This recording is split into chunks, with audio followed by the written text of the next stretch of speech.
Hai semua, kembali lagi bersama aku Maria. Nah, di video kali ini aku mau ngebahas tentang bisnis plan atau perencanaan bisnis.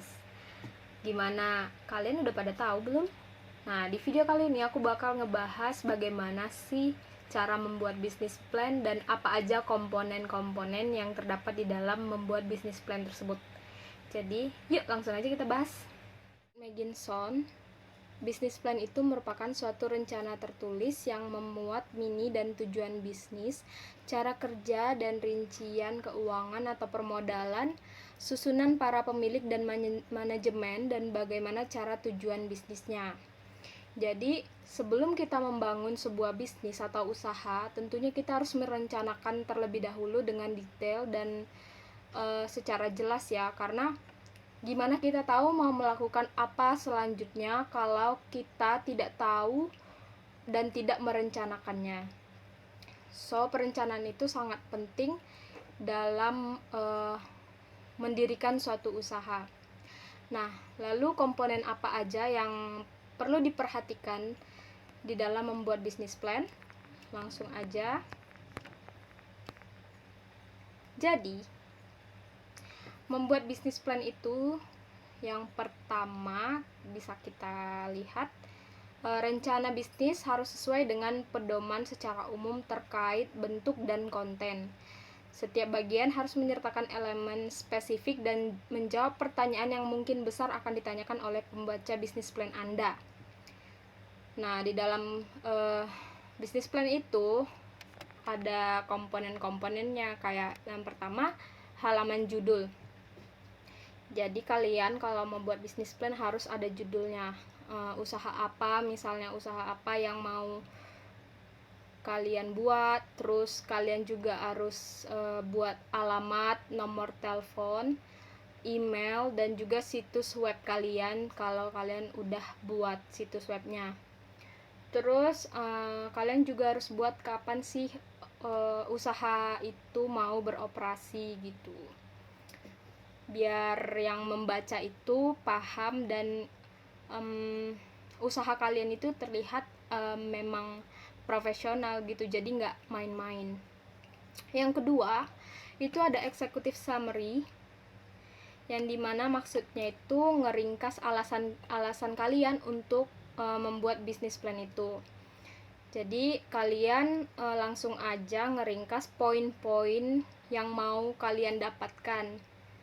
Misalkan kalian mau mencari pinjaman dana atau apa ya, pokoknya apa yang mau kalian inginkan itu kalian harus kasih tahu di situ. Nah, tentunya pihak pembaca atau investor juga ingin mengetahui kalau misalnya mereka membantu kalian, untungnya di mereka itu apa sih gitu. Jadi kalian harus membuat poin-poin penting yang kalian inginkan dan juga yang menguntungkan bagi pembacanya di executive summary. Nah, di executive summary juga meliput elemen-elemen seperti konsep bisnis, menggambarkan bisnis, produknya, pasar yang dilayani, dan keunggulan kompetitif bisnisnya. Terus yang kedua, fitur keuangan termasuk sorotan keuangan seperti penjualan dan keuntungan. Terus yang ketiga, persyaratan keuangan menyatakan beberapa banyak modal yang dibutuhkan untuk memulai atau ekspansi, bagaimana modal akan digunakan dan jaminan yang tersedia apa gitu. Terus informasi harus relevan tentang perusahaan. Tentunya informasi yang kalian berikan nggak boleh asal-asalan ya, dan nggak boleh main-main juga.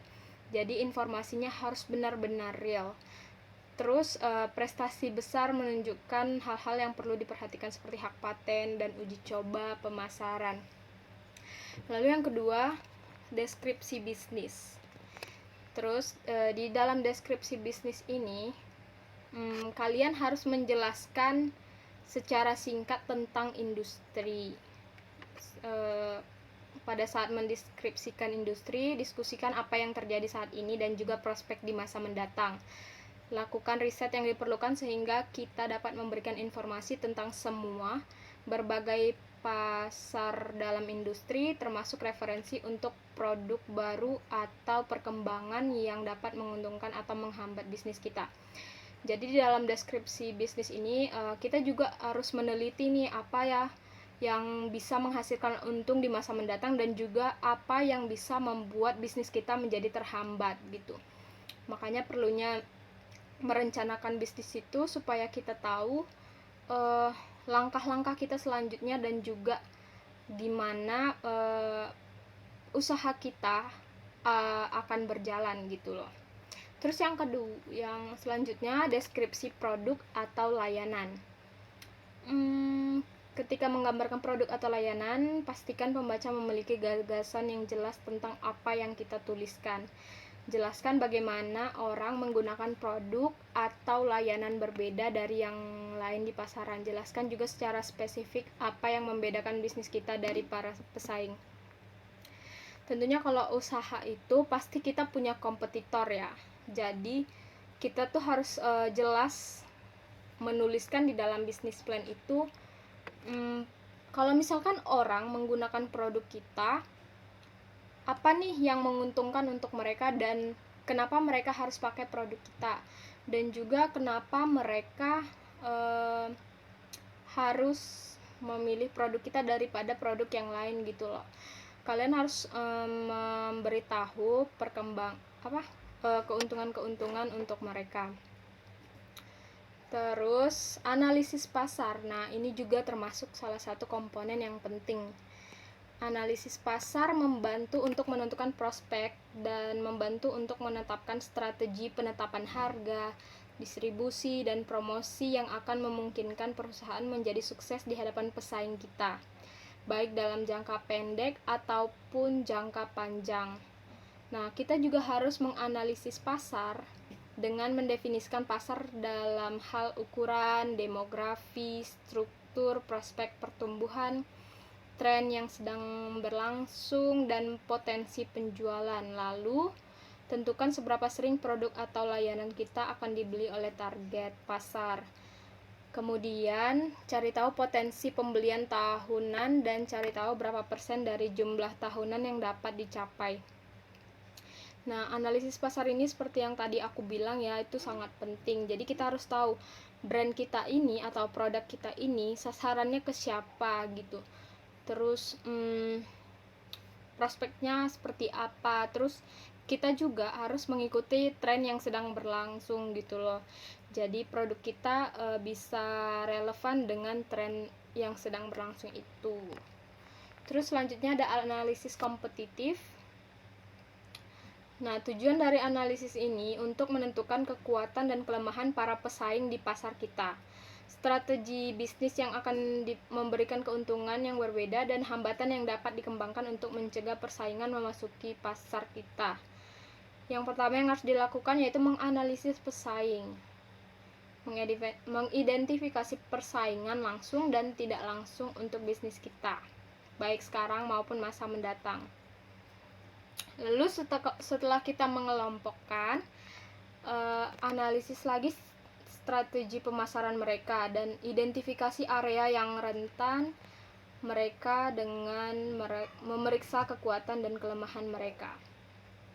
Jadi selain mengevaluasi strategi dari brand kita atau usaha kita, kita juga harus melihat keluar gimana sih kompetitor kita bisa mendapatkan konsumen gitu.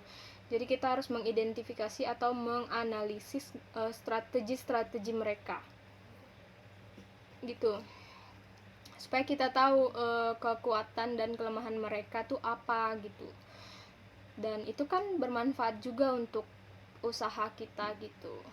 Terus operasi dan manajemen. Komponen ini rencana dirancang untuk menggambarkan bagaimana fungsi bisnis secara berkelanjutan. Rencana operasi menyoroti logistik organisasi seperti tanggung jawab tim manajemen, tugas yang diberikan kepada masing-masing divisi dalam perusahaan, dan membuat persyaratan modal dan biaya terkait dengan operasi bisnis. Jadi kita juga harus menuliskan tim manajemen yang bertanggung jawab dalam operasi bisnis kita itu siapa-siapa aja gitu. Terus kita juga harus membuat persyaratan modal dan biaya yang terkait dengan bisnis yang mau kita bangun itu gitu. Terus komponen keuangan dari rencana bisnis. Nah, setelah mendefinisikan produk, pasar, dan operasi, maka yang menjadi perhatian kita selanjutnya yaitu laporan keuangan yang membentuk tulang punggung rencana bisnis kita, yaitu laporan laba rugi. Nah, laporan laba rugi adalah laporan sederhana dan langsung tentang kemampuan menghasilkan uang dalam bisnis. Laporan arus kas adalah salah satu alat informasi paling penting dalam bisnis, karena itu menunjukkan beberapa uang yang masuk dan keluar. Jadi komponen keuangan dari rencana bisnis, laporan-laporan keuangan itu juga sangat penting untuk dibuat, dan biar kita mengetahui gimana sih perkembangan usaha kita gitu loh. Perkembangan usaha kita harus ada laporan laba ruginya gitu. Terus yang terakhir yaitu ada dokumen pendukung. Nah, dalam membuat bisnis plan atau merencanakan bisnis, kita juga harus melengkapinya dengan dokumen pendukung. Misalkan seperti resume, kontrak dengan pemasok, pelanggan atau klien, surat referensi, dan lain-lainnya yang relevan dengan rencana bisnis kita. Dokumen-dokumen itu tentunya sangat penting untuk untuk kelangsungan bisnis atau usaha kalian gitu.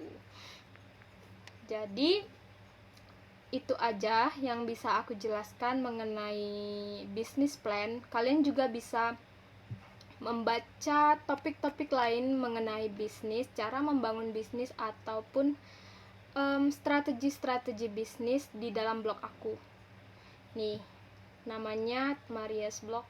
Nanti aku akan taruh linknya di deskripsi ya. Bye bye. Terima kasih.